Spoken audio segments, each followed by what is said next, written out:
શ્રી ગીતાજીનો મહિમા.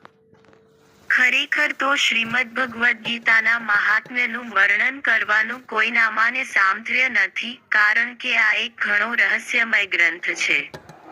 આમાં સકળ વેદોના સારનો સંગ્રહ કરી લેવામાં આવ્યો છે.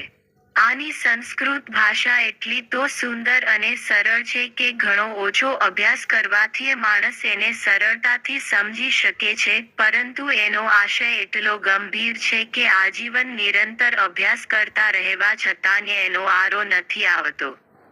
રોજે રોજ નવા નવા ભાવો ઉપજતા રહે છે, માટે આ ગ્રંથ હંમેશા નવીનતાથી ભર્યો જ રહે છે, તેમજ એકાગ્રચિત્ત થઈને શ્રદ્ધા ભક્તિ સાથે વિચારવાથી આના પદે પદે પરમ રહસ્ય છુપાયેલું પ્રત્યક્ષપણે જણાઈ આવે છે.